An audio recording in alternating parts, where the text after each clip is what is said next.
आज खास आपण जे हे आयोजित केलं एकत्रित, ज्या ओल्ड मुलांची बॅच संपते आणि नवीन मुलांची बॅच चालू होते. उद्या गुरुपौर्णिमेच्या निमित्तानं 10 तारखेला आपली नवीन जी जुलैची पहिली बॅच आहे ती चालू होणार आहे. त्याचा अभ्यासक्रम चालू होणार आहे.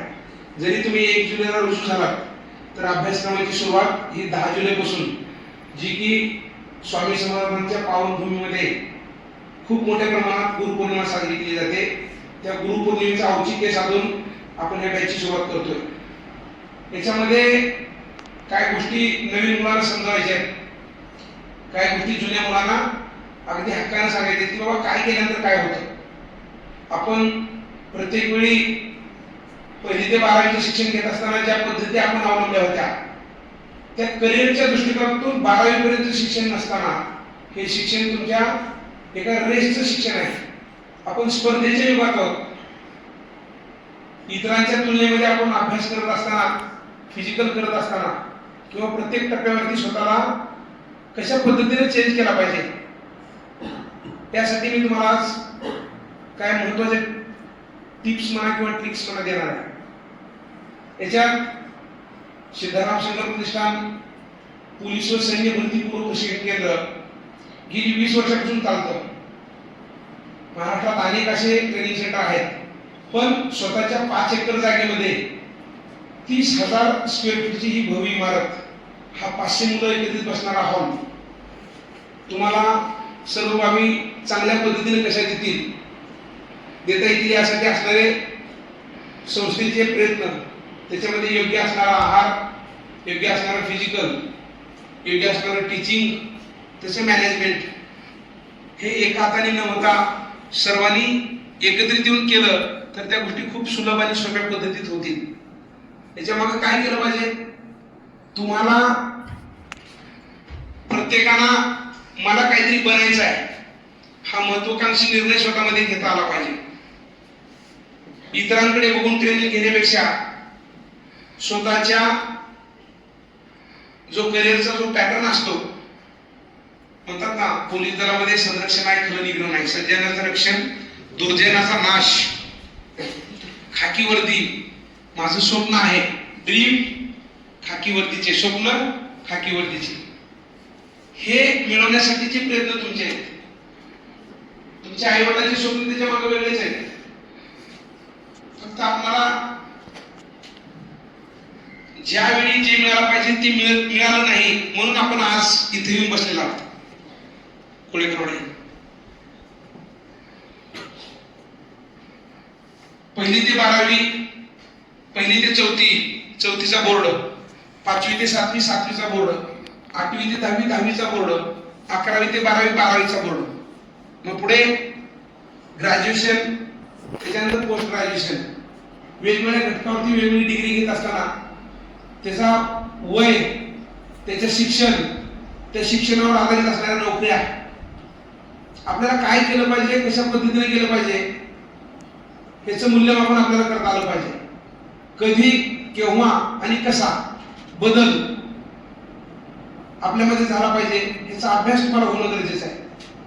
आणि ह्याच गोष्टी आपल्याला कमी पडतात, म्हणून आपण स्पर्धेमध्ये नापास कुणी होत नाही, पण जी मेरिटची पद्धत आहे ती खूप मोठ्या प्रमाणावर आहे. ज्यावेळी या संस्थेची निर्मिती झाली 2005 साली, 5 सप्टेंबर 2005, येणाऱ्या 5 सप्टेंबर शिक्षक दिनाला 20 वर्ष पूर्ण होतील. 2 तप या महाराष्ट्राचे माजी गृहराज्यमंत्री माननीय सिद्धारामजी म्हेत्रे साहेब व सन्माननीय शंकरअण्णा म्हेत्रे साहेब यांच्या संस्थापकातून, आधारस्तंभातून या महाराष्ट्राचे मुख्य सचिव, आरटीओ उपायुक्त सन्माननीय विद्यासागर हिंदुके साहेब असतील व संबंध संचालक मंडळ असेल, इथली सर्व टीम असेल, अहोरात्र मेहनत घेते आणि विद्यार्थी कसा चांगल्या पद्धतीने सुसंस्कारित, फक्त फिजिकलच नव्हे संस्कार रूपी विद्यार्थी,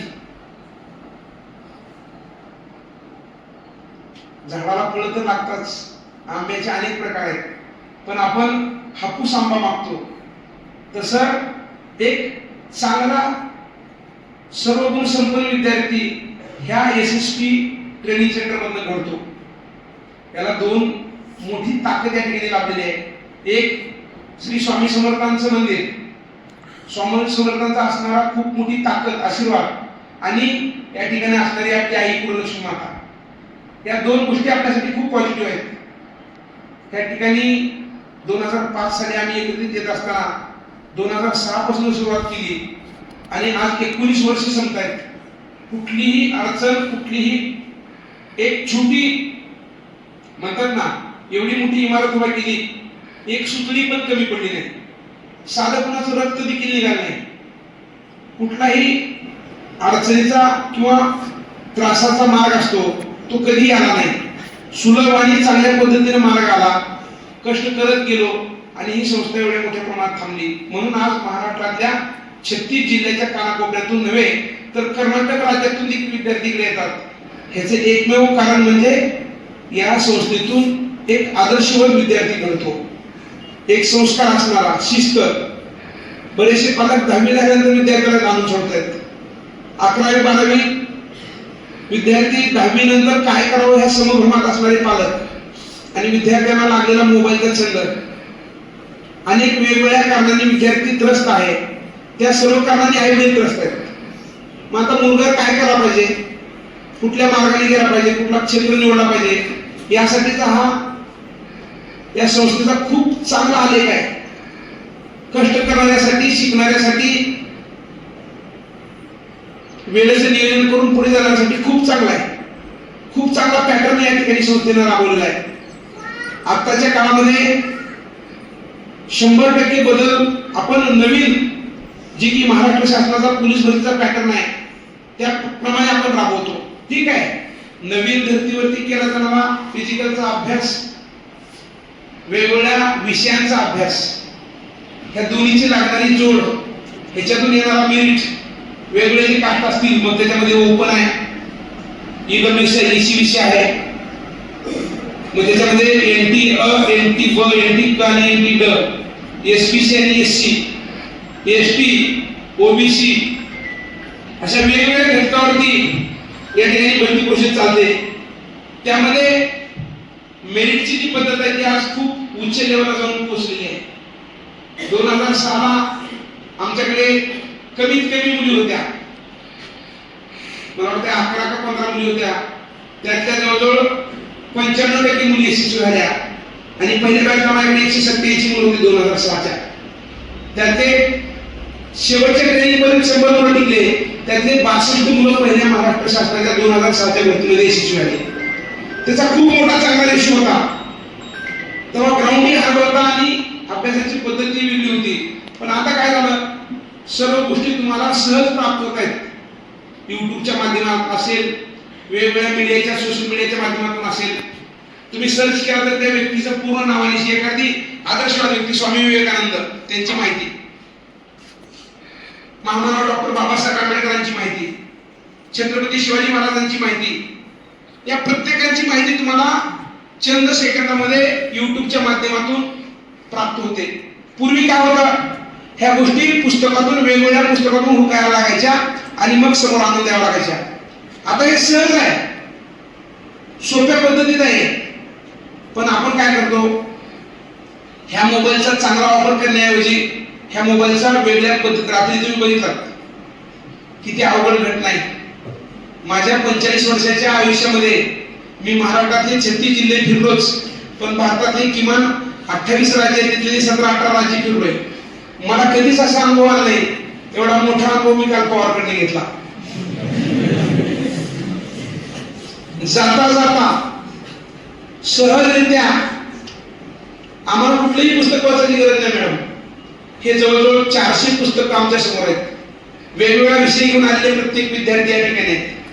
तुमच्या चेहऱ्याकडे बघितलं की एक विषय तयार होतो आणि त्या विषयाचा पुरेपूर अभ्यास आम्हाला करावा लागतो, तरच आम्ही तुम्हाला मार्गदर्शन करू शकतो. प्रत्येक विद्यार्थ्याच्या छोट्या मोठ्या बाबीवर विशेष फोकस करून तुमच्या मधल्या ज्या काय दुर्मिळ बाबी आहेत त्यांना बाजूला काढायचं आणि सखोल अशा चांगल्या बाबी तुमच्यामध्ये मारायच्या आणि तुम्हाला चांगला एक आदर्श विद्यार्थी बनवायचं काम 5 महिन्याच्या कालावधीत आम्ही करत असतो. काल तुम्ही बघितलं देवीदास पाटील नावाचा एक विद्यार्थी या ठिकाणी येऊन गेला. त्यानं तुम्हाला प्रात्यक्षिक दाखवलं ते 400 मीटरच्या लॅपिंगचं.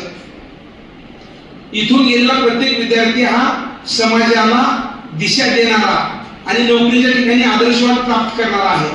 याचे एकमेव कारण म्हणजे इथली माती आणि इथली माणसं. इथं झटणारा प्रत्येक माणूस हा पगारासाठी झटत नाही. विद्यार्थी घडला पाहिजे, गोरगरिबाच्या लेकरांना न्याय मिळाला पाहिजे, त्याच्यातून त्यांच्या कुटुंबातील एक मुलगा महाराष्ट्र शासनाच्या दरबारी पोहोचला पाहिजे, यासाठीचे आमचे 100% प्रयत्न असतात. माझे म्हणण्यापेक्षा आमचे गुरुवरे माननीय विद्यासागर हिंदू साहेबांनी जी संकल्पना आहे, जे म्हणतात ना कर्मवीर भाऊराव पाटलांची संकल्पना काय डॉक्टर बाबासाहेब आंबेडकर काय म्हणायचे? संघर्ष, शिक्षण आणि त्याच्या मागे असणारा जो ताण आहे तो एकत्रित करायचा आहे. लढा. प्रत्येकाचं मत हेच आहे. ज्या ज्या लोकांना समाजाचा आदर्श वाटतो, समाजाचं चांगलं व्हावंसं वाटतं, माझा देश, माझा महाराष्ट्र, माझी भूमी ज्यांना वाटते, त्यांना कुठलीही गोष्ट चुकीची वाटत नाही. सर्व आपलंच वाटतं. सर्व हे माझे, आपण सर्व एक आहोत. म्हणून तर APJ अब्दुल कलाम साहेबांनी पाहिलं होतं की 2020 ला भारत हा महासत्ताक देश बनेल. जसे आज प्रगत राष्ट्र आहेत ना अमेरिका वगैरे, तशा धर्तीवरती आपल्या देशाची त्यांनी रचना डोक्यामध्ये केली होती. त्या दृष्टिकोनातून पाऊल पडतायत. देश वेगळ्या वळणावर चाललेला आहे, पण युवकांच्या हातामध्ये खूप काय असतं.